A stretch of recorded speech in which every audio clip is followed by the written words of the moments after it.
2, 1. We are live on the present tense with Sam Stewart, 91.7 FM, WNJR Washington, online at WNJR.org. What is up, everyone? We are back with 2 new episodes of the present tense this week. Last time on the show, we had on football player Ben Coast. That was a great episode. We've got a great one lined up for you tonight as well. My first guest on the show tonight is a junior midfielder from Camp Hill, PA. Everyone, welcome on to the show tonight, Paul. Paul, how you doing tonight? I'm doing well. Thank you for having me. Yeah, great to have you back in the studio, man. And our second guest is also no stranger to the present tense. My second guest on the show tonight is a fifth-year goalie from Wilmington, Delaware. Everyone, welcome on the show tonight, Henry Beardwood. Henry, thank you for coming back and joining us tonight. Yeah, thanks for having me, Stewie. All right, y'all, let's go ahead and dive right in. Now, we talked to both of y'all last year leading up to the season, and there's a lot of exciting things. New coach at the helm, and some people might not know what happened. You guys actually got shut down halfway through the year. So, Henry, you guys were 1-1 going into PAX last year, or in the PAX rather. Halfway through your season, you played some non-conference games. So, what happened that y'all got shut down midway through the season, and what was that like? Yeah, it was right after we lost to St. Vincent. Going into that game, first of all, a bunch of people were stating they weren't feeling well and just under the weather and being a lot more fatigued than usual. And then one of the guys thought he might have had COVID, so he went to get tested, and came back that he had mono. And then the next 2 days, I think about 75% of the team all came back positive with mono. So that was just for people sharing water bottles and stuff like that. Obviously the Gatorade bottles y'all use as a team. So Paul, for you guys, I know you said you felt a lot of momentum building. Like I said, first year coach, it was your first year back playing lacrosse after taking off a year in college. What was the mood like in the locker room when it was announced the season was shut down? It was just low energy and everyone was pretty upset, but we were trying to find a way around it. So they were going to everyone and they were do you have symptoms, blah blah blah, should you get tested? And I remember we got to a point where we were do we have enough people where people can play out of position to just form a team? Wow. And the coaches were willing to work with us for that. They were it's completely up to you. So we got to that point and then we just kind of came to the mutual decision, too many people were getting sick and we just didn't play. I mean, everyone was sick in St. Vincent, so we didn't play great. And we just came to the agreement that we were hey, everyone's sick and we need this time to recover, and it's a big risk playing on that, especially a big contact sport. So when you say out of position, you were going to play defense, Henry was going to play attack, is that what was the plan? You guys were just going to try to make it work? Yeah, I think our starting lineup for attack was going to be 3 goalies. Really? Actually, yeah. I remember getting a text being asked if I'd be comfortable playing. Did you play attack before? Not since 8th grade.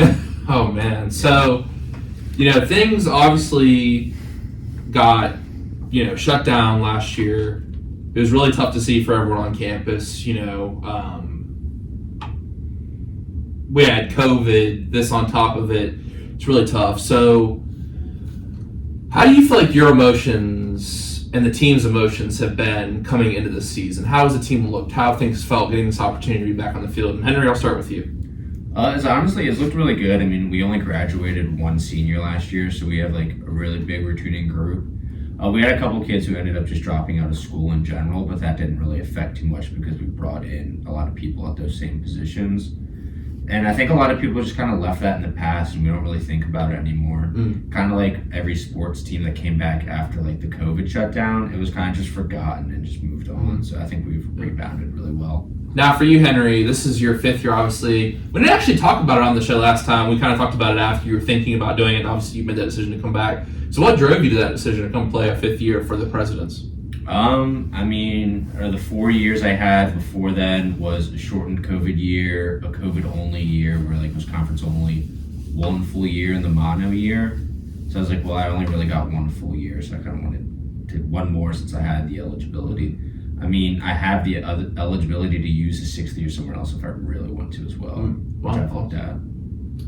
Paul, for you, how do you feel your feelings about the sport of lacrosse? Obviously coming back to the sport after your first year in college not playing, wanting to come play at WNJ, playing at WNJ, get shut down. What do you feel when you step on the field now? What kind of emotions, what kind of feelings do you feel about the game of lacrosse at this point in your career with all these kind of crazy things that have happened to you. Yeah, I just feel like thankful, honestly. Like, it kind of like makes you like, like when people say like you don't like really know how much you have until you lose it. Mhm. It's kind of like one of those things. Like now, like, I'm kind of like taking practice a little more seriously, stuff like that. And like when we go out for that first game, man, like we're gonna give it our all for sure, and we're gonna fight to the end for sure. Now, Henry, I'll start with you here. I want you both of you guys to answer both of these questions. What do you feel like you want to gain out of this season? What's the team's goal? Does the team have goals in this year? Is it just we're lucky to be back? What's the focus right now going into the season? What do you hope to gain out of this season as a team? As like a team, we have these couple goals we set aside every year. There's 5 of them. It's like win the opener, the first game, win the month of March and April, beat Chatham, and then win the closer, whatever that game could be. So I think like all those goals are really big for the team, and if we do all of them, hopefully we'd be in a spot to contend for a PAC title or at least just make the playoffs, which we've never done. Which I think would be like a big deal, especially we're like the only sport that didn't get the PAC playoffs expanded with the addition of Allegheny. Mm-hmm. Most teams got expanded to 6, while ours stays at 4. Baseball, basketball. Yeah. They all added 2 more teams and giving 2 teams a bye week, while they still kept ours at 4. So it just made it even tougher. So does Allegheny have Allegheny has a lacrosse team though? Yeah. So they just didn't that. So and then a question about your goals. Why particularly Chatham? They're a team that usually is, in the past, they're that 4th team, so they're that bubble team that like you have to come up against, because obviously Grove City and St. Vincent have like established themselves really strong, like just over time. Like every PAC championship has been won by Grove City, and St. Vincent is always that 2nd team playing them, except for like a couple times Westminster got in there, but most of that Westminster team has since graduated. So they're that bubble team. Like if we beat them, we'll get in if we take care of everything else. Because for us, taking care of everything else is beating Teal, Bethany, and Franciscan. And if we do that, plus beating Chatham, it puts us at 4-3 in conference, which automatically puts us in. Now with the addition of Allegheny, it gets a little bit weird because you could finish 4-4 or something like that. But that's always been a goal, and that's like the team we're always closest with. Like it's always their 4, we're 5, and they're the team that we have to beat to get in. I see. So the team, if they made the playoffs this year, that'd be the first time. Mm-hmm. Wow. Awesome goals. And Paul, do you have anything to expand on looking ahead at this season in terms of goals? I don't have much to say. I mean, we have team goals set out, and their coach posted them on the locker room, and we kind of look at them every day when we practice in and out. And if we complete those 5 goals and make the playoffs, and that's the goal every season. Just try to get to the playoffs and try to keep playing and try to do something historical that the program's never done. Now, Henry, I'll go back to you. I said I was going to ask you guys another question as a pair here, but why do you feel like you guys have stayed at that 5 spot, and to this point you haven't got over the hump? What do you feel like needs to happen mentally, physically, team-wise to actually get over that hump that you have been so close to getting over, but because of various obstacles, you haven't been able to? Yeah, it's hard because when the PAC like added lacrosse, it was the year after Paul's brother was on the team, and they used to be in like an Ohio conference, and they would go to the championship all the time against Transylvania. But then like just once they added a PAC, a lot of teams added programs that didn't have them before, or just added a bunch together and made it a lot more competitive. And just like it's honestly the assertion of like Grove City, and then everyone's trying to compete with them. This makes it really difficult. Really? So Grove City's at the top dog. Yeah, they definitely are. They get nationally ranked and such, like they're really good. And so just competing with them, and let alone like that, just heightens the rest of the conference, whereas like we have to be able to stay on a level with them. And as they get better every year, so does everyone around them. So we really just like have to keep working our way to like hang in there and like get there. And I think it's very doable this year. Now, both you two are big fans of sports. You both had very interesting careers. Like some people, kind of just go to one school, play 4 years. You both had unique things about your careers here. And Paul, I'll start with you, then I'll go to Henry. What is it, one thing that you want to gain out of this chapter of your life when it's all said and done? I just want to gain, like, almost just, like, I kind of, like, want to play a sport just, like, to have, like, an edge on people, like, in the real world, almost. Because I feel like if they know that you're an athlete coming out of college, like, they immediately know that you're, like, a grinder and that you're willing to get stuff done. So that's essentially it. Well, Yeah, for me, the big thing was I used to come in with, something to do. But, like, coming back this year, I was really just have fun because I know, like, the world changes. Once you leave college, like, you're working a 9 to 5. You're a lot busier and you don't get to enjoy, like, your time with, like, your friends and stuff as much. So, like, going into this year, the big thing was just, like, to have fun and enjoy, like, lacrosse. Like, just enjoy, like, the idea of it and being around the sport. Because I think that's something that a lot of people forget in college because they get so caught up in like the hyper competitiveness in the game, and that's something that can like really like I think start to also distort a lot of people's love for sports. So just being able to come back and have fun and just enjoy it, I think is like a big part of it for me at least. So was there anything in particular that made you realize that? Any of these moments? I know you've had, obviously COVID during the season, but I feel like it's this kind of epiphany that everyone comes to. A lot of people have said that in here. Like you have these expectations when you come in. You're really stressed out as a freshman. You want to make an impact, but at the same time, you realize like, this is a lot. It's very stressful. Like if I'm not having fun, why am I doing this? I mean, you gotta be having the slightest bit of fun if you're gonna put yourself. Even at the D3 level, we don't practice as much as D1 teams because we're hours and stuff like that and the rules. But still, it's a lot of time. It's every day. Is there a moment where you realize like I need to start having fun? Maybe I'm taking this too not seriously, but in the wrong way. The year like it switched was like obviously my freshman year was behind the goalie who holds all the records at the school, so it was just fun then for me. So the short year I was like, I got 3 more years, it's not going to matter too much. And then this sophomore year, COVID only, I was like, I still got plenty of time. I think the real turning point was like that full junior year where I had the whole season and I came back and had to compete for my job. And it was a lot, but like then like after that I was like, well, that season got cut short. I don't want to like end on sour notes, so I wanted to end on like fun and just like enjoying it. Like no matter what happens, I think like that's just important. Wow, that's awesome. Thank you for sharing that. I really appreciate it. Now, I did bring y'all on here tonight to discuss some football. Henry used to help out with the football show. Paul has guested on a football show as well several times. Paul's a big sports guy, so is Henry. So yeah, we could talk about this Super Bowl from a lot of angles. I feel like people are trying to bring it from a lot of angles, but we're talking about that sports communication class. So people are talking about why they enjoy watching sports. And Paul asked you why you enjoyed watching this game in a sec, but Henry kind of has a different opinion from you and me. You said the game was kind of boring. So what were your thoughts on the Super Bowl? Why did you feel it didn't live up to the hype in your opinion? I mean, like I compared it earlier to the Rams-Patriots Super Bowl, which everyone says might be like the most boring Super Bowl of all time because I think the final was like 10-3. Where if you look at this Super Bowl, I think both teams kicked 3 or 4 field goals that ate up to probably about like half their team scores, plus like extra points and such. And it just watching the game, especially the start, was like they drive all the way down the field, turn it over, and I was like, okay, like, and it wasn't a very exciting turnover. It was literally the running back just dropping the ball. I was like, at least have. But it's something Christian McCaffrey really does. Yeah, but still, like every running back will fumble. Whereas like an interception, I feel like is always a little bit more exciting because there's more around it. Whereas a fumble, he literally just like spewed it on the sideline and it was lost. And then I just wasn't really super excited about the matchup, in all honesty. Like we saw it 3 years ago, like the exact same matchup. Right. Just plug out Brock Purdy, plug in Jimmy G. There also to be you're a Ravens fan and stuff, so I'm sure you wish your team was there, obviously. Yeah, I mean, I guess, but it was just also like that matchup to me just wasn't the most thrilling. Like obviously San Francisco hasn't won one in a while, but they've been to like 3 in the last decade.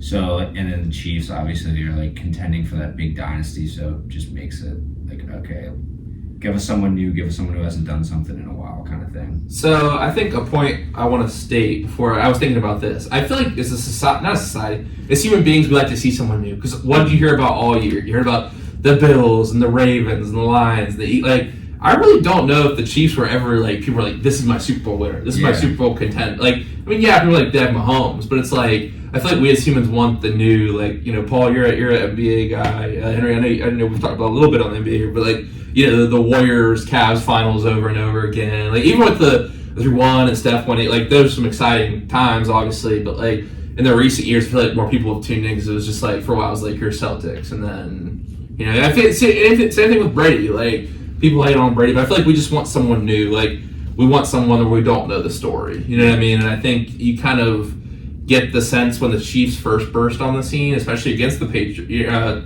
especially against like the Buccaneers. Like you saw people rooting for Mahomes against Brady, but now it's like he's kind of turned into that guy that people root against. Obviously, like with Travis Kelce and stuff and everything that accompanies him, you get even more hate. But I feel like there's just a tendency to dislike dynasties. You know what I mean? It's like I feel like there's definitely people who are Steelers haters, Cowboys haters, because they did have those success. For those teams, it's a while ago, but like. But Paul, what intrigued you about this game? I'll save my answer for last, but you said it was a great game, and I agree with you. So for you, what made it a great game? I'll agree with Hank that the first half was definitely a little boring. Mm-hmm. And that's just because it was low scoring, so everyone wants to see touchdowns and field goals and just everyone like playing well. But I think that my favorite part was just like the second half and just everyone going back and forth. And then I thought Mahomes played absolutely insane. He was doing it with his legs, doing it in the air, and like I think that I saw the stat and it was like second half and it was like Mahomes accounted for maybe 97% of the yards. Do you see that stat? It was like 97% of the yards in the second half. 330 through the air, 66 running. He was the leading rusher. And it was nuts. It was like Pacheco like wasn't even there, and I was like, this guy's like absolutely insane. And I agree with you that it's like sometimes it can be like people can start hating because they're seeing the same teams in the Super Bowl all the time. And like obviously I'm a Lions fan. It would have been nice if we were in there. But I just think the second half in general, like there was a lot of like long field goals and stuff like that, and just a lot of more points being scored in the second half in general just made it a lot more fun to watch. So what I would say, I think I wrote down some points that I wanted. So the Chiefs were a little better from third down, 9 for 19, 49ers 3 for 12. They're the same yards per pass, same amount of turnovers to each. Each team had 13 drives. So I think, you definitely see some consistencies in the style of play, the amount of turnovers, like in terms of like both teams at one point were just kind of like, all right, who can win through the pass game? Because Pacheco wasn't moving the ball. And what I find interesting about that, though, is, it's kind of this aerial assault we're seeing from both sides was interesting because the 49ers were running the ball. And I wanted to point out, not really a crazy stat, but in the first drive, in 4 plays, they got 3 first downs. Like, 49ers were moving in that first drive, you know what I mean? Christian McCaffrey fumbles the ball, and it's like, ever since that point, they slowly kind of changed their plan. And then they tried to run a little in overtime, but it's like, I don't know, I feel like they moved away from the run game and tried to beat the Chiefs at, like, airing it out. And, you match up Purdy against Mahomes. Now, there's a lot of talking points. People are saying there aren't many talking points, but I feel like there are. So, what are your thoughts on the fact that the 49ers players did supposedly not know the overtime rules? There's been a lot of questioning about this, a lot of like, how could this happen? Who does this fall to? The players, the coach? Henry, I'll start with you. What do you think? Yeah, I saw that statistic, and I think it's garbage. Which one? Sorry, which that they don't know the rules. Yeah. Because, first of all, they didn't score a touchdown, so if they knew the old rule, if you score a field goal, the other team still gets the ball. Right, well, so I believe it was like, before that, if you got a field goal, you won. Obviously, after the Bills-Chiefs, actually. No, it was always a field goal. The other team had a second chance. It was you would only win sudden death if it was a touchdown or safety. Didn't you see that back in the day? No, field goal always was the other team to have a chance to Okay. get a field goal or a touchdown to win it. Because obviously everyone sees touchdowns. So the fact that they're saying that means that clearly they must have not grown up watching football, because no football ends on a field goal unless it's like a buzzer beater field goal. Because you always needed a touchdown to win. Because I remember like a big, the only other time like that didn't happen was like the Bengals-Dolphins first year color rush. They won on a safety in overtime. That's right. It's never been like a field goal ends it. Because if that's the case, you would just get a guy who could boot a 60-yarder and the other team wouldn't even have a chance to do anything. Like you'd only have to rush 20 yards or something. Your Ravens would be all right with Justin Tucker. Exactly. Yeah. Like, the fact that they're trying to say like they thought a field goal would win it is crazy. And because it was such a big deal at the end of last year, you feel like everyone would be up to date because they just changed. Right, and you saw the Chiefs saying they talked about it in overtime a lot. So my question to you is, Henry, I've got Paul's take. Should the 49ers have deferred? Because the coach for the 49ers, Kyle Shanahan, said that they wanted the ball third because they thought they could field goal and then get a field goal and then switch back. I have some thoughts on this, but if you were the coach of the 49ers, would you have deferred or would you have wanted the ball? I probably would have taken it because, first of all, like his defense just played a bunch against Mahomes. Mahomes just drove down the field and won. You already lost one of your starting linebackers, and either way, like you would have been kind of stuck in the same scenario. And even if like they still scored a touchdown, which they did, and the 49ers didn't, if you had gotten a field goal, you still would have lost. And I think playing for third time to get the ball is a loser's mentality. Yeah, I don't like that strategy. And Paul, I want to give you a chance to respond. If you're the coach in that situation, if you're Kyle Shanahan, what's your thoughts? Obviously, the defense was tired. They were getting beat up. Maybe you need to change the mojo. But also, you're giving the ball to Patrick Mahomes with an advantage, knowing that he has fourth down. In my opinion, Patrick Mahomes is the Michael Jordan of football. Like, he's that guy. What's your thoughts? What are you doing? Yeah, I'm 1,000,000% deferring that ball. If you give Mahomes 4 downs to work with, like essentially every single time, I think it's a problem, and it's just you're ruining like your whole team's chance to win completely. Well, because you saw that 4th and 1 play. It wasn't just they picked up a yard. Like, they're not a team that does like a tush push. They had an RPO on 4th and 1. I was like, man, this might be it. Yeah, and he just ran. And the funny thing is, like, he had some very critical runs in that game. I don't know how they didn't know, because the funny thing is the ref explained it. Like, the ref was like, it's a new game. But the thing is, what the Chiefs said, the third eliminates Kyle Shanahan's third possession strategy, because they said they would have gone for 2. And if I'm the Chiefs and I'm Andy Reid, I'm great in the red zone, I'd say, okay, I'll go for 2 all day. I don't want to give the ball back. But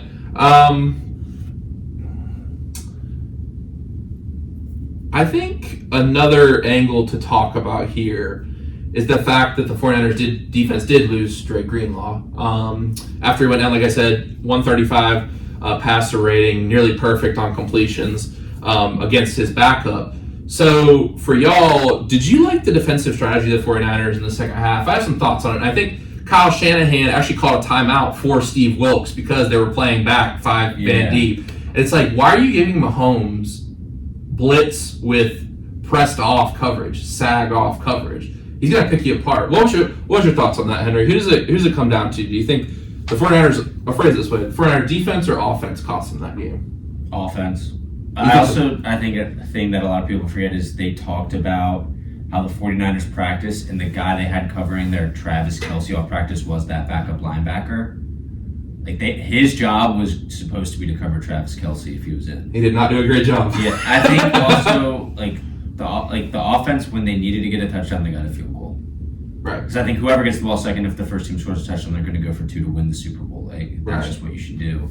So I think the offense lost it because they also just went away from their game plan. Right. And if you're playing the Chiefs, you really can't rely on your defense to win late, because Andy Reid's going to have changed his whole game plan by then to exploit whatever's going on like your defense. Yeah, and I think what's interesting too is like Chris Jones making that play. They said today, 49ers lineman actually called out his teammate on Twitter. Did y'all see that before the show? I saw that. Yeah. It's like, he shouldn't have done that, but, Chris Jones ran unblocked. And Chris Jones is huge. I think Brock Purdy's, Chris Jones, Tony Romo kept saying it, came up big against the Bills and against the 49ers, because Brock Purdy's a kind of small guy, in the NFL. He's an average size quarterback, I'd say. He's probably like 6'2". Yeah. He's not like one of the big pocket passers. Exactly. So he's average, but he's not like the super elusive. Chris Jones comes up, big guy, disrupts that throw. Everyone's like, oh, there's another guy open. Like, nah, he couldn't have made that throw. That won the Super Bowl for them, I think, that play. But in your opinion, Paul, who do you think was more responsible? Was it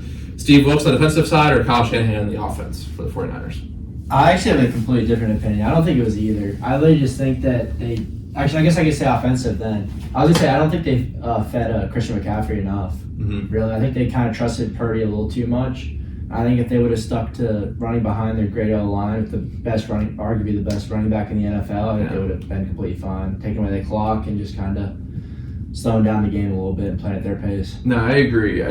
And I think what's interesting, I'd like to read a stat here. Steve Spagnuolo is the first offensive or defensive coordinator to win 4 rings. And I think they blitzed at the right times. Like, obviously, to get the ball back and get it down to the point where they could get that field goal. There was a blitz off the edge. They had a great defense this year.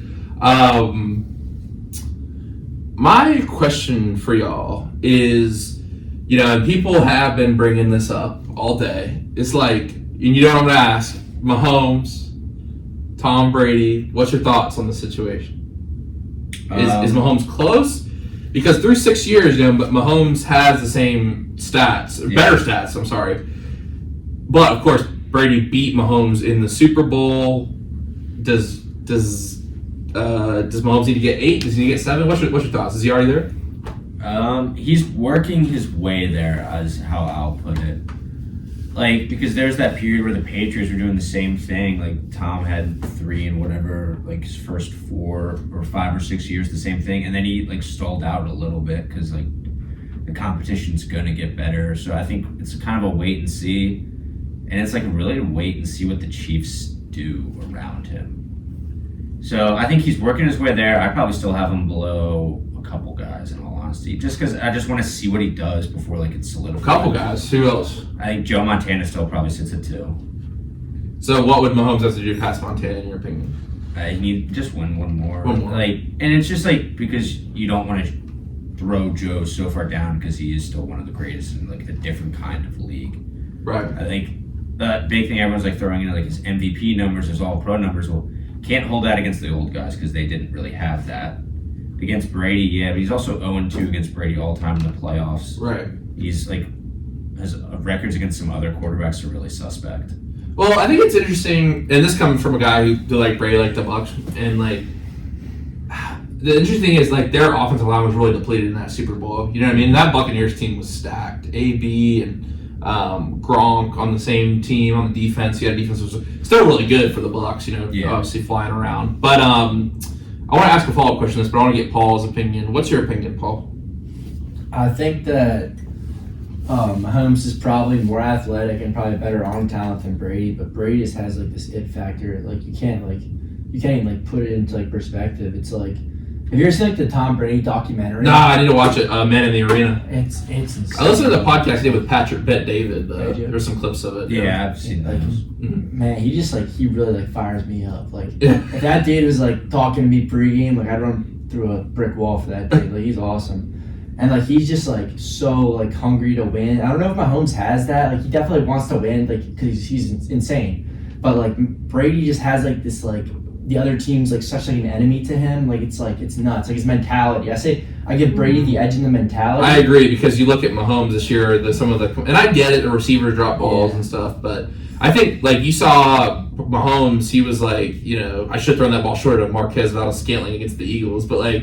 I don't know if Brady would have said that. Brady would have just been on that guy's you know what. But like at the same time, it's like I don't know. I think you go multiple ways with it. But at the same time, if I was Mahomes, I'd be getting frustrated with my receivers this year. 2.6 drops per game. I think he's also just more of a complainer.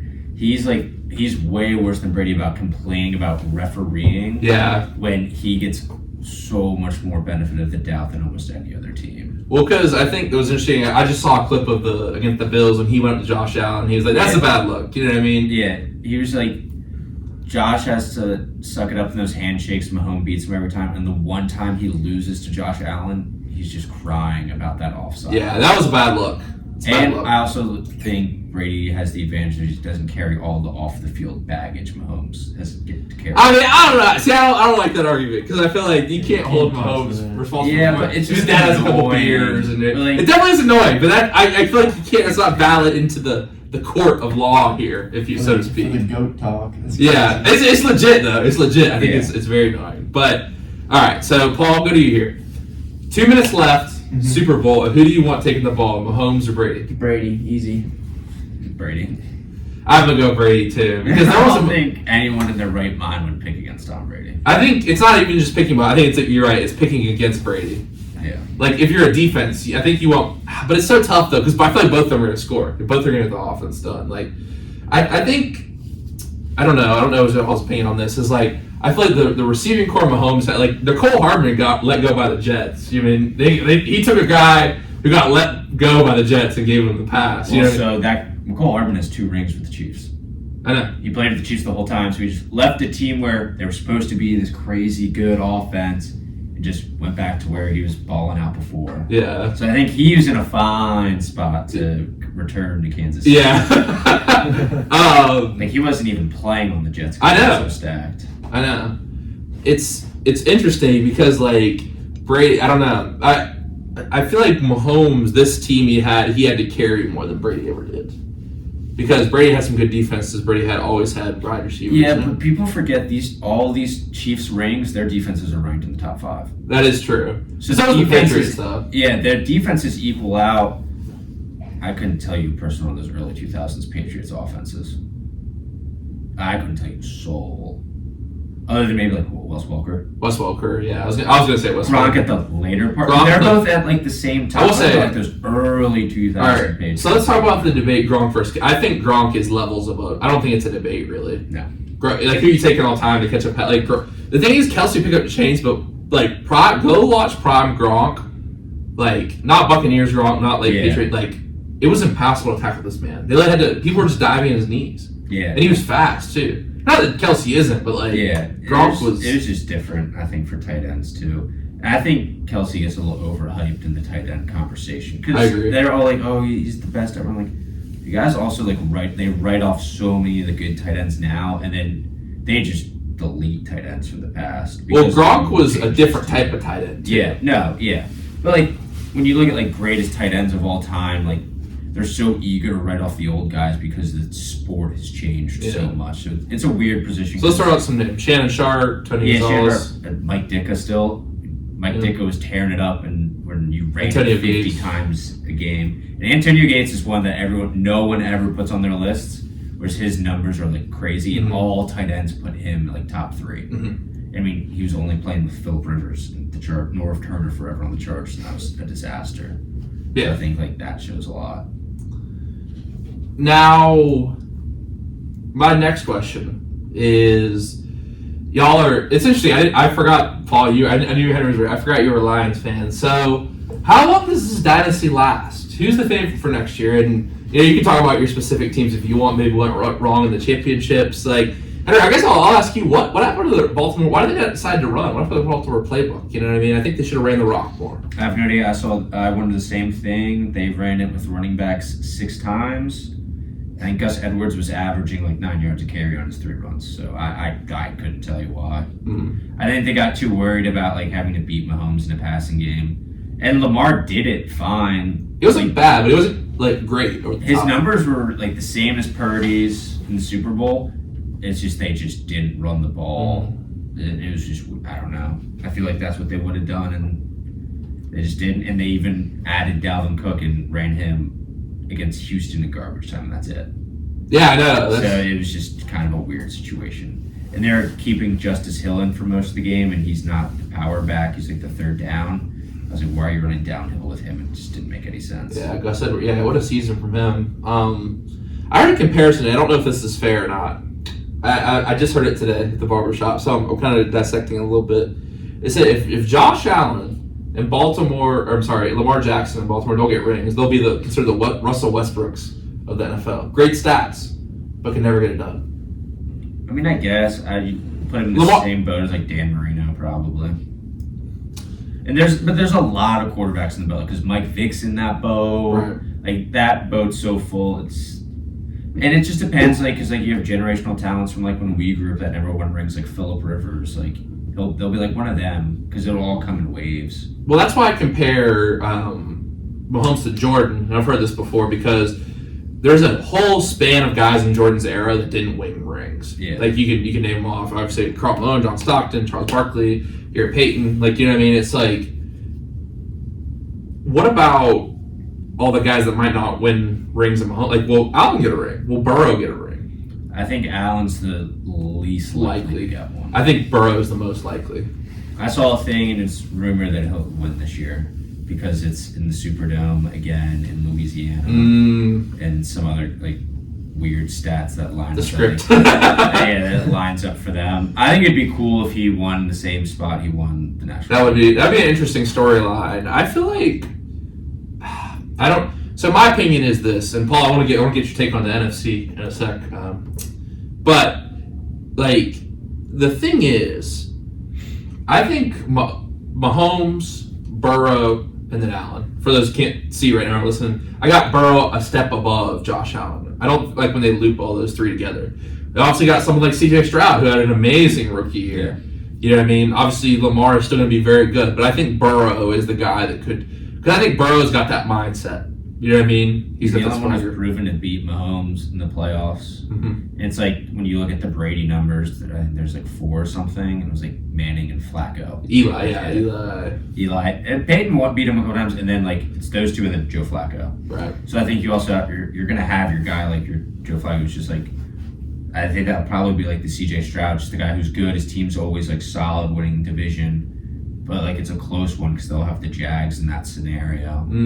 But like he'll get one on like some weird year or something. Yeah, we'll see what happens. I mean, Mahomes is not old at all compared to where Brady was at. We'll see if he plays as long as Brady naturally. But Paul, on the NFC side of things, you're the Lions fan. What do you think about that game, the NFC Championship? Obviously, I think more so than the Ravens game. I feel like the Chiefs were kind of in control the whole time in that game, but the Lions were in control almost the entire game. If you think about it, like some weird plays. Like I don't know what your thoughts on that were, but I could easily see the Lions in the Super Bowl and actually winning that game. You know, they had the momentum behind them, the story, the team hadn't been there in so long, but then it all changed. And then we got this 49ers team who had a lot of holes throughout the playoffs, like against the Lions, against the Packers, they could have lost as well. So what's your thoughts on that game? And then maybe we'll talk about the NFC in a second. But your thoughts on that game specifically that kind of really shaped the Super Bowl in a way that I feel like was very unique, in the fact that I think the Lions could have beat the Chiefs. So I think that everyone's given Dan Campbell a lot of hate for some of his choices, but like the thing is, the choices that he made in this game were the same choices that were the reason that we were even in this position to even compete for the NFC Championship. But I do have another thing to say is I think Josh Reynolds and Cameron Sutton should never be on an NFL roster ever again. Ayuk was torching Sutton the whole game. Josh Reynolds dropped 2 key balls on 4th down when we went for it on 4th, which is completely what we've been doing the whole year. And I thought Goff played awesome. Definitely could have ran the ball a little more in the second half, but honestly, like we were right there. We just needed to finish it, and nothing more I have to say about that. What do you think about Dan Campbell's post-game comment? Because obviously I think now we're on to the segment of the show. We talked about the Super Bowl, obviously. And I didn't want to say, I feel like I love the game just because of the drama of it. I feel like it's a Super Bowl. You know, you want to go right to the end of the overtime. I like the game. But obviously, looking a little too early to next season. Did you like Dan Campbell's speech where he said, we're not sure we'll be back? He made it seem like they're not going to be back in a way. Did you hear that speech? Yeah, I did hear that. I think he's just passionate and emotional a lot. And I think he kind of takes any opportunity he can to kind of fire up the guys. But I know Amon-Ra, Aiden Hutchinson tweeted out that we'll be back next year and all this stuff. And I mean, I think we have the team to do it, and we got a lot of guys, and Dan Campbell's definitely got everyone bought in on his system. So we'll see where that takes us. So do you think we're seeing an NFC rematch? Obviously, with some key players in the NFC, I think. I mean, I think if you look at the playoff teams, I think the Bucs will be a little bit of a mystery coming back with, can they get Baker? Can they resign Mike Evans? Obviously, that's a mystery. But in terms of teams like the Eagles, who lost the Bucs, in terms of teams, like the Lions, like the 49ers, that were all kind of big contenders during the year, who do you see most likely to come out of the NFC next year? Obviously, we haven't seen free agency. There's trades or anything that happen next year. But as of the way too early prediction, who would be your thought right now? Yeah, I think the Eagles are absolutely terrible. I agree. I think that they're terrible. I hate the Eagles. And I honestly think that the NFC North is going to be really Jordan Love showed out in the playoffs. And I think Justin Fields or whoever their quarterback, I think the Bears have a really scary team. They were 1-5 and finished 7-8. Yeah. And the Vikings were in the picture, and they just showed how important Kirk Cousins is to that team. Which is crazy. I mean, he's like the old school quarterback, right? You just need a guy in the pocket to pass the ball to your sticks. Yeah. I feel like he's the rare exception of that guy who's kind of like that era of Rivers, Brady. Yeah, he's the style that still hangs. Because you think about who's still really that style though. Even Stafford probably. Stafford's like I'd say Stafford. Jordan Love's kind of like that. Yeah, he's not. It's the guys who just aren't that mobile. Because Mahomes is technically that. He'll run if he really needs to, and all those guys. He's so elusive. Though. He's and that creates. He runs and goes. That creates pocket. I think. Yeah, but that's just the change because what he wants to do is just sit in the pocket and sling it. He'll run when he has to. I mean, Phillip Rivers, Lamar's rookie year, ran for a first down. They do it. They just don't do it a lot. Right, but would you go to those guys for a 4th and 1 in the Super Bowl for a run? You know what I mean? Yeah. Honestly, it's like the old Peyton Manning bootleg. Yeah. He'd keep it, and no one would be within 20 yards of him because they didn't think he would run it. If you run it up right, it actually is probably your best chance because no one would think Phillip Rivers to keep it on a bootleg. Yeah, that's true. That is a good point. I don't know. There's something about Whereas a Mahomes, Lamar, they're banking on him keeping the ball.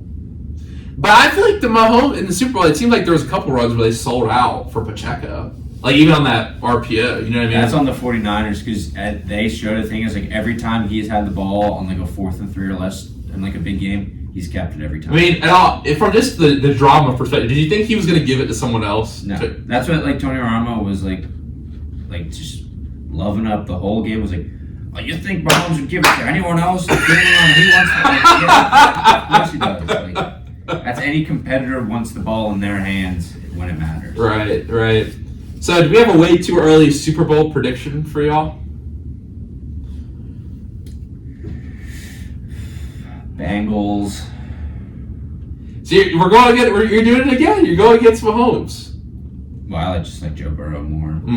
I feel like Joe Burrow is a good guy to like. Joe Burrow's an easy person. Like, no one really dislikes Burrow. I agree.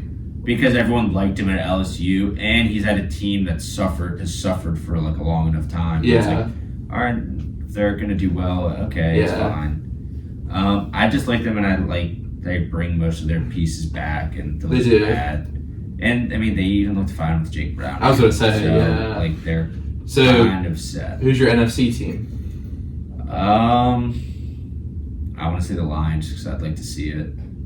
Them or I'd like to see the Vikings because they've never won one, so that could be cool too. It could be interesting to see them. It's like just in the NFC, there's more teams I don't want to see in than teams I want to see in, and the NFC is going to be more of a scramble with free agency. I can imagine. I agree because that's where all the quarterback movement's going to happen. That's a good point. Well, you even see the rumors say Justin Fields may be going on the Steelers. Yeah, rumor also has they're the front runner for Russell Wilson. Is the Steelers? Yes. Yeah, I think it makes sense because they've proven since Big Ben they could not develop a young quarterback.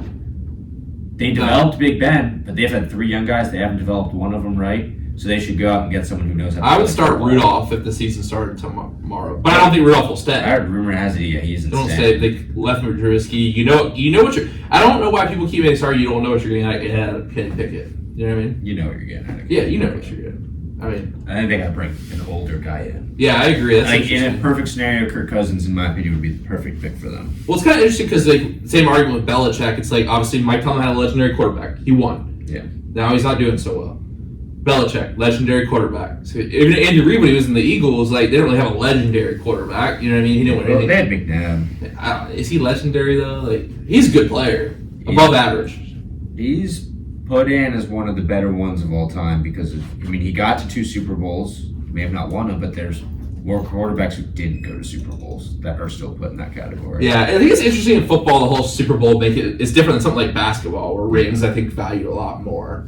They play so hard to get to a Super Bowl. Because in the NFL, there's a lot more dynasties in the NBA. I agree with that, especially in the current era. I think there's really just been 2 or 3. Like there's like teams that just never really came close in our lifetime. With also was the Lions until this point. But so you got who was your official prediction? You said Lions and Lions Bengals. What about you, Paul? What do you think? I got Lions Chargers. That's a full pit. That's a hot take. I'll keep through. I won't be here anymore, but I'll call you up if I have to. I think the Chiefs don't win their division next year either. I think that division is going to be a lot closer than people think because the Raiders were owning the Chiefs in that division, and the Raiders were pretty bad. I mean, I don't know how the Chiefs team won a Super Bowl. I mean, it's really just you have to chalk it up to a great player. And the Broncos were on a run at that one point too. So that division is going to be a lot more competitive. They obviously lose it, but the thing is, I want to say they hurt some. The receiving corps was definitely hurt when Tyreek left. Don't get me wrong, but like they've won 2 rings since he left. You know what I mean? It's like it's a story of a player. I think who's like to me. There's been 2 guys in that category, Brady and Mahomes, that elite category. And it's like. I don't know. I can't go against them. So I'm going to go Chiefs, and I think the Lions get to it next year. I think it's the year that they get to it.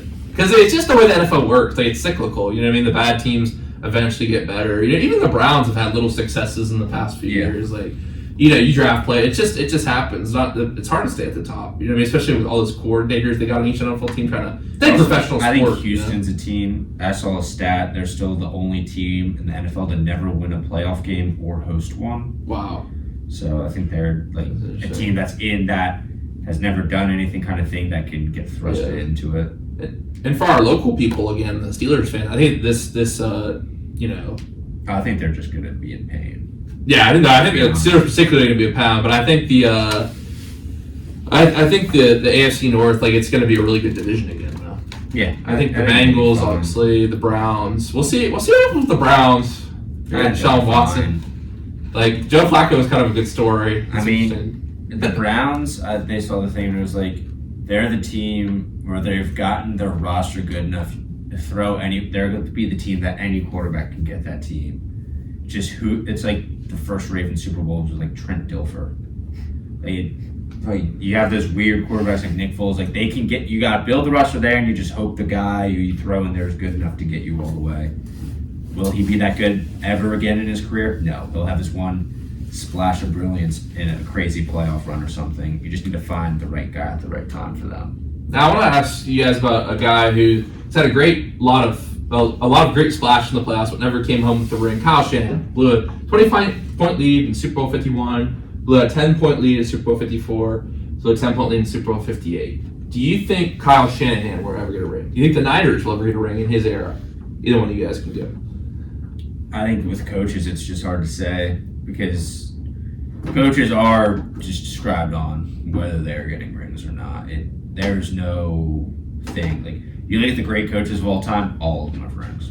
Right. Most of them have multiple. I mean, even Shanahan's dad has 2 rings. Right. So maybe the football gods are just saying, your family's had enough.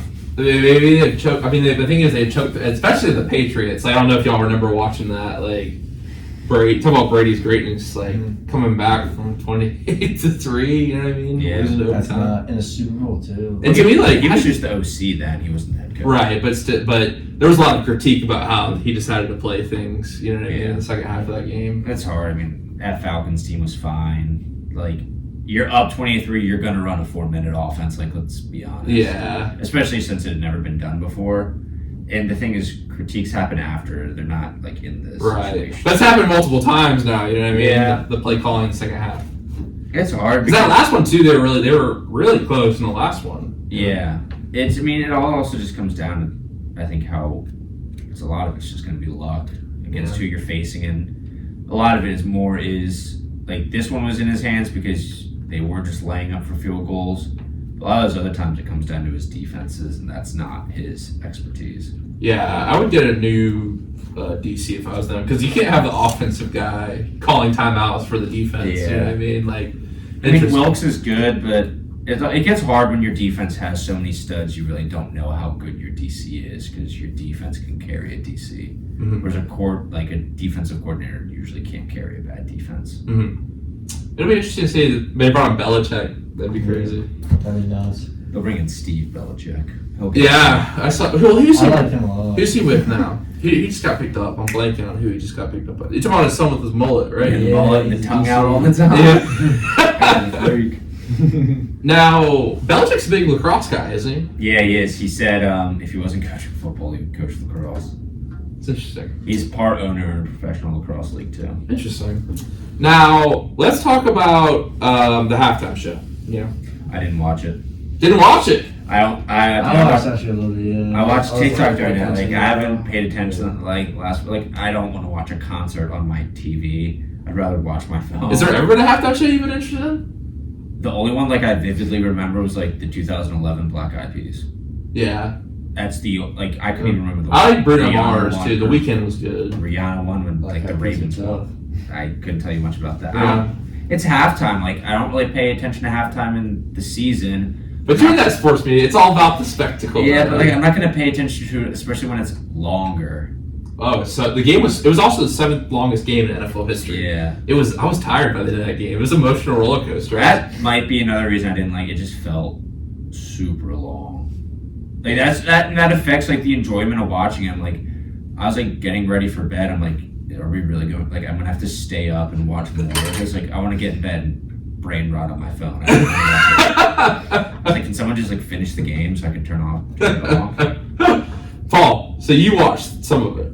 Some of it, but I thought it was mid at best. I'm gonna say mid at best. Yeah, I thought that Alicia Keys was doesn't Usher have a wife, bro? Yeah, that was kind of wild. He was wild out. That's crazy. I thought her was good on the guitar, which was kind of a cool thing. When they brought out Ludacris and Lil Jon for the only song any of us know, I think it's hard because they also pick a lot of people that we don't listen to. They say it might be Lil Wayne in New Orleans. Maybe, but who knows? I mean, Like, will the NFL do that though? Will they Yeah, pick why are they gonna pick a rapper? Not because the thing is when well, they did Travis Scott a couple years ago. Travis Scott, He came on, I thought. he came on. He wasn't the main act though. Was he? Yeah, but I don't think they're ever going to do that because then it cuts off a whole demographic who doesn't listen to rap and is going to watch the Super Bowl kind of thing. You know what I'm saying? But I'm saying I think they will at some point though. I feel like Lil Wayne in New Orleans would be the Yeah, year. they're going to have to pick an old rapper for it. Well, because Dre and Snoop Dogg, but like we didn't. I don't know about y'all. I wasn't listening to when people first started introducing me to rap. It was like J. Cole, Kendrick. Like it'd be cool if they did like a J. Cole, No one's Drake. first introduction was Snoop Dogg and Dr. Dre. You learned about that when you learned about how old rap is. You know? It's not how anyone's brought into it right away. Yeah, no. Who would you guys, Paul? Who would you want to see next year in New Orleans? I don't even know. Probably. I feel like Drake is an. I was gonna say Drake, but yeah, Drake's mainstream enough. Yeah, I got an underdog here. Lacrosse team favorite. 2 friends. Yeah, I like 2 friends. Is that electronic dance music? It's a big booty man. Oh yeah, I hear you guys playing that at practice all the time. It's a go-to. New one comes out on Saturday. So what's the deal with that? Okay, we can talk about this. What's the deal with the mix? Because that's it's like a popular thing now, like at parties and stuff. It's like mixing songs together, right? It's just like big school frat parties. I know it's a huge thing, and it's because it can keep like a lot of times like songs at parties. They're longer songs because they have like the parts. It's a way to keep like just the good part, so it's a good pace. I hear y'all listen to it all the time when we're running over there.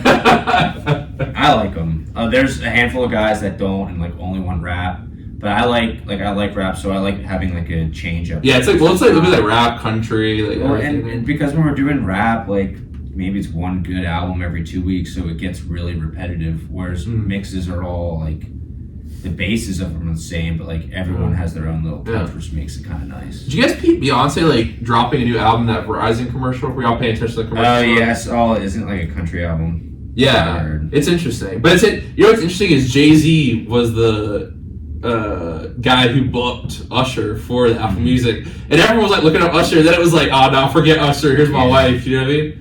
It's I didn't know this, but actually when Kanye dropped Yeezus, he was about to drop Yeezus. Jay-Z actually dropped Magna Carta like 2 days before. Like it's like Jay-Z, he's got to be the man. You know what I mean? Yeah. But it's interesting, like that kind of drop in the music. But I even feel like even if they put Beyonce, I feel like Beyonce is like a kind of a. I feel like she's done one recently though. What? Beyonce's done a Super Bowl recently. Yeah, she has. Like I feel like they also try to keep it so they aren't repeating. I agree. And that's where it gets hard. Like you get a little Creed going. You guys like Creed?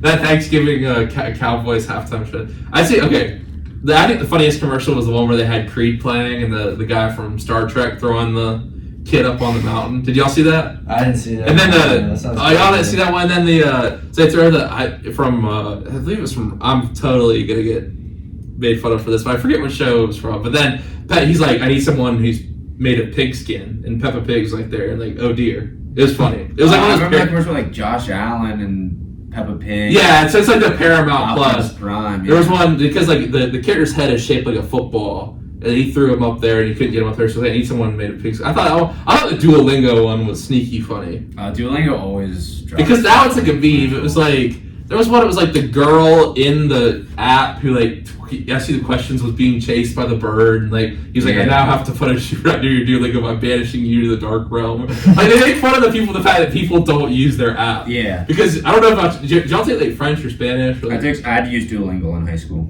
Yeah, so like it pop up and be like, it's time to sit. Yeah, it was random. But they always find a clever way to like, and their target is obviously like the younger audience, and they find a way to like grab their attention, which I think is funny. And it was weird. It was like the other bird was growing out of the other bird's butt. Yeah, it was weird. I'm trying to think. I really didn't think that many were that funny. I feel like they just use celebrity to like. They get less funny every year. I agree. I don't know. The new Deadpool vs. Wolverine movie looks good. Did y'all see that? Yes. You guys Deadpool fans? Yeah. I think I like them. I think they're funny. Now, Henry, one thing I did want to ask you specifically, the first time you ever came on here using Glorious Bastards quote, and you're Quentin Tarantino fan, have you heard the news about the 10th film? No. He's releasing a 10th film called The Film Critic. And you know he's only doing 10. This is the last one. Starring Brad Pitt. Oh, he loves Brad Pitt. I love Brad Pitt. Yeah. I think it's going to be Moneyball. Y'all seen Moneyball? Of course, yeah. Moneyball. 7. Yep. 7. You seen 7, Paul? Mhm. Yeah. I don't know. I think it's gonna be good. But I thought the movie ads were like. I mean, I'm not like a little kid, so Knuckles like it was a Knuckles movie. Like I'm not gonna like.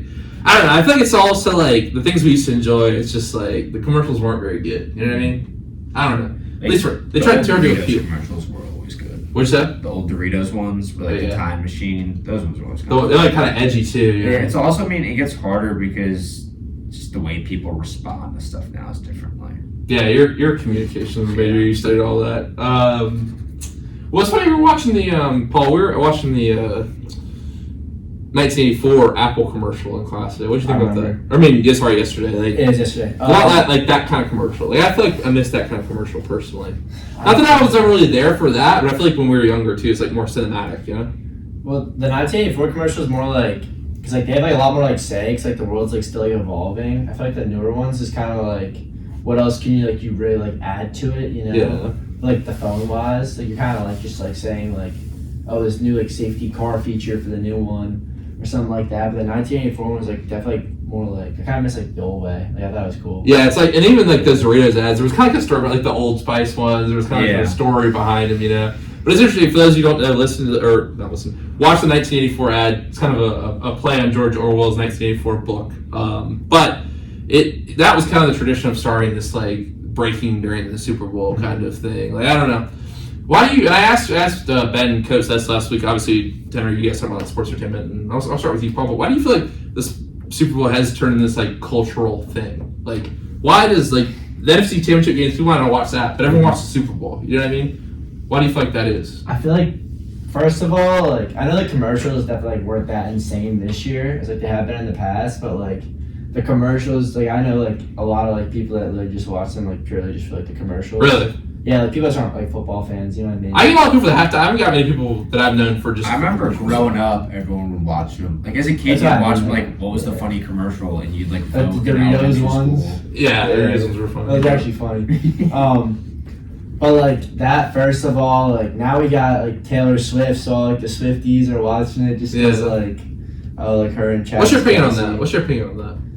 I mean, I kind of like Taylor Swift. Like, I don't have it. Yeah, I like her music. I don't think it's. I think it was way overblown. Like I feel like she wasn't like there to try. Like Ice Spice was up there. I was like, There's what is no going? way Yeah, Taylor Swift hangs out music. with Ice Spice on the regular. They met like at, what was that award show that they met at? You saw they sat next to each other and they were like, Yeah. it was the Music Video the Awards. Grammys or something. I don't know. Yeah, I don't know, but apparently they're friends. Ice Spice, Taylor Swift are friends. Ice Spice Collab. got like booed Why? because she was like. I like Ice Spice. She was doing like the devil sign, sign. and she Oh, was really? wearing It was the devil weird, cross. It was like It was weird. It was trying to like boast. The Super Bowl was getting weird with like just let the fans go. In all honesty, stop stealing the seats from like the diehard fans. Just let them go and enjoy it. In my opinion, That is a good point. Because like obviously you could tell Ice Spice didn't know anything about football. They were like Well, playing her. it's also I get the thing with the Super Bowl. It's like they're so expensive.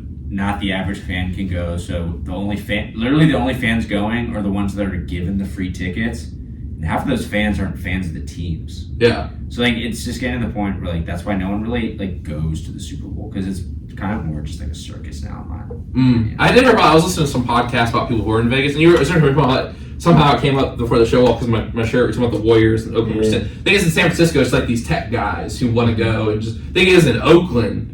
Like, and same thing for the Raiders probably too. You know, people on vacation, people. I know there's diehard Raiders fans are good in Las Vegas, but like those games in Oakland when they were the Oakland Raiders, when they were the Golden State Warriors in Oracle Arena. That shit was crazy. Yeah, it was. It was like, and then today when they're in San Francisco, it's like, oh, let me take my tech buddies. Like my dad works in tech. He's like, you know, there's the guys who just like get tickets to the game because they think it's a company. Like, Yeah, because they have like their company has the money. They're like, oh, Exactly. it's been working well. Yeah. I think it's the same thing for LA and why LA sports suffers. yeah.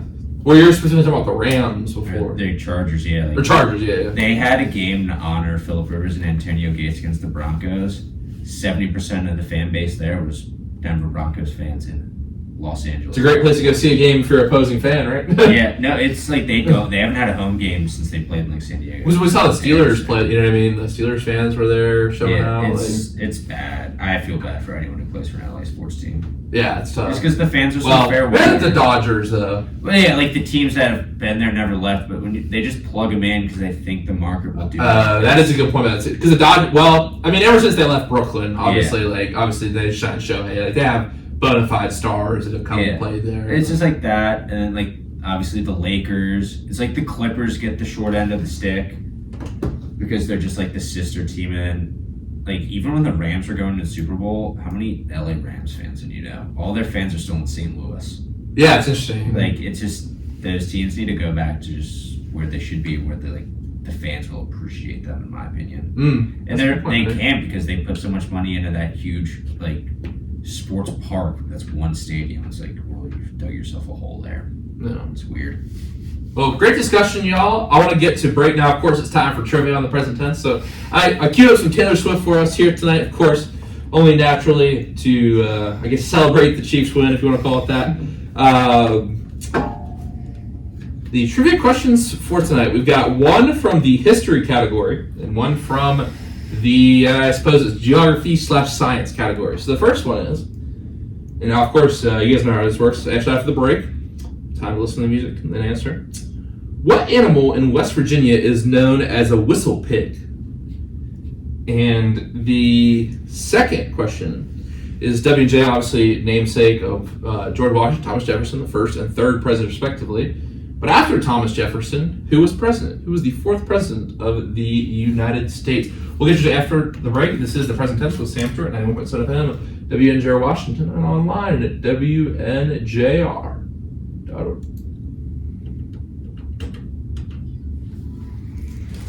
I know the second one. I couldn't tell you on that first. Are you going to say because Washington, Adams, to Jefferson?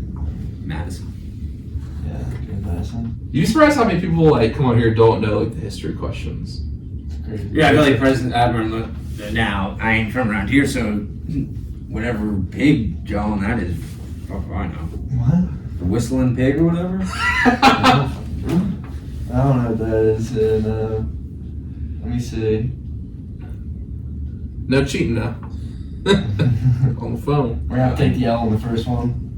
Yeah, there's no way I'm getting that one right. It'll just be an interesting thing to talk about. Yeah, I feel like Taylor Swift honestly gets too much hate. Like there's a little bit of unnecessary. I just don't get why she gets so much love. Only because I couldn't tell you the last year she released something that was new. Yeah, because like she re-released all of her stuff, which like I get it, and that brought that's what brought her back, like her resurgence. I feel like that was a resurgence. But like I just like, okay, let's release something new. Like I liked her country stuff. I don't know. I also just don't like country though. Really, you don't like country? Yeah, that's interesting. Preference. If I'm not listening to rap, I'm listening to mixes of EDM. Really? It's just how I am. Have you heard Beach House? Do you like Beach House? Space Song? You ever heard that song, Paul? Nah. Space Song, Beach House? It's more of a vibe kind of EDM. Like, Yeah, I don't listen to too much. That's big in like when I went to Las Vegas. They have like a lot of DJs doing residency, like legit Steve Aoki. Yeah, that's just always like back home. It's big because just the way all the frats back home work. Like So what college is a union? University of Delaware. Oh, really? That's big. They're D1, right? Yeah. Their sports are all crazy big, and they made the tournament a couple times. NCAA tournament. It's ranked like top 3 party school. Really? I did not. I know it's ECU, West Virginia. It depends. Delaware gets thrown up there a lot. Alabama. Where? Delaware gets thrown up there a lot. There's not a lot to do, so. And WJ gets thrown up there a lot, I'm sure. No. Yeah. No, my buddy plays baseball there though. Delaware. Yeah, they're good. What conference are they? The CAA. Or who's in that? That's like UNC Wilmington's in there, isn't that? Maybe for baseball. It's like Taft. Yeah, for baseball, UNCW's in there. Radford. So, how far do you live from DC? Or you live more towards Baltimore? Or you live in DC? I'm like an hour and a half from Baltimore, 2 from DC, okay. 30 from Philly. Oh, that's not. That corner of the I'm sure you're not far from New York either. If you want to drive. No, usually I just hop on the Wilmington train. Train station downtown Wilmington. I'll be like 45-minute ride up to New York. Oh, really? City, yeah. Yeah. So do you like Philly sports or no? No. Can't stand them. The Phillies fans are annoying. I don't I like hate them. all. I don't really care. I guess I bandwagoned the Orioles because I don't know. They were good this year. Yeah, I was talking to a girl at the time, and she like Yeah. Am I locked out? she worked for the Orioles, but she's like always been a Phillies fan, so we went to like one of those games. And I was like, sure, I'll root for the Orioles, but I'm more drunk than watching baseball. So I don't care. Locked? Yeah, can't have everyone saying crazy stuff. All right, we're back. So. Let me get on there. We are back in the present tense with Sam Stewart, 91.7 FM, WNJR Washington, online at WNJR.org. Today we're talking with lacrosse players Henry Beardwood and Paul Shook. And we just had our trivia segment, so let's go ahead and hear their answers now. The first question tonight was, what animal in West Virginia is known as a whistle pig? Don't know. Yeah, we're gonna take the L on the first one. It's a groundhog. Really? No, that's what tells me if spring's coming soon. And he better be right. I don't know if he was right. It's pretty. He did see it, so it's supposed to be spring comes soon. Have you seen like the memes on? I don't know if y'all are on X or Twitter. Like it's like they're called like a system groundhog and all that. There's something in Alabama that's like guesses things too. I don't know. But I think it said like fills like right 40% of the time or something like that. Well, he better not be sitting at a 60% mark. I'll be fuming. And then the second question. Who was president after Thomas Jefferson, the namesake of Washington Jefferson College? James Madison. That's correct. JMU. Are you? Yeah. Well, there you go. Are you a big history guy, Henry? I was growing up. Oh. Pound it, yeah. Growing up, I was good at it. The presidents was always easy to me. I always thought it was also just kind of cool. Yeah. Like that kind of stuff. You get into the guys between like 7 to like 27. I couldn't tell you any of it. Those are all like the randoms. Like, Well, 16. Abe Lincoln. well, yeah, but like Taft, the guy who's only known for dying in his bathtub. I'm sorry, couldn't tell you what number that guy is. Yeah, no. There's an era like between. It's funny in history class they always do that too. It's like the Civil War straight to war, like Woodrow Wilson. Yeah. Like you know what I mean. But then They skip like James K. Polk and stuff like that. Yeah, in between like. I mean, but there's a lot of things I think a lot of school systems just kind of skip over. And, I only know that name from Ned's Declassified School Survival Guide. Whoa. Great TV show. Yeah, it was good. I never saw that. You gotta watch it. Pretty old. It's old. Classic. Really? Now, man, wow, fellas, this has been a really fun show, and it's funny because I'll bring the quote of the day to take us home tonight. It actually comes from a guy we mentioned tonight, and the quote is from Tom Brady: "When you lose, talk little. When you win, talk less." Tom Brady. Fellas, I want to thank you both for coming on the show tonight. This has been really fun. Both of you guys have had great times in the present tense, and I've really enjoyed this journey, getting to meet a lot of new people, and you guys have brought me a lot of joy here on the radio show. So thank you to both of you. Yeah, no problem. First game in a week too. Yeah. Roche. You read my mind. I was about to read that off next. Yeah, thank you for having us. Really appreciate it. Yeah, no worries. I had a lot of fun. You guys bring a lot of great insights, very knowledgeable about sports. If you guys ever do any podcasting in the future, please call me up. I'd love to come on. And like Henry mentioned, read off my notes, February 20th, Men's Locks travels to La Roche, 4:30 p.m. I'm sorry, is that 4 or 4:30?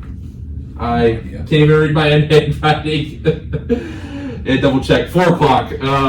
4 o'clock. Make sure you watch on GoPresidents.com. Fellas, good luck this season. Once again, thank you for coming on. Thanks for having us. Thanks for having us, Dave. Appreciate it. All right, everyone, we'll be back Thursday. Talk with Luke Molesky. WNJ Golf got off to a real hot start in the fall, obviously, after taking the PAC championship home last year. Hopefully, they can do the same thing this year. We're going to talk about all the keys to the upcoming spring season with golfer Luke Molesky. He's improved his game a lot into this year, and he really caught fire in the fall. So we'll talk to him. And until then, everyone have a great night. Remember to live in the present tense.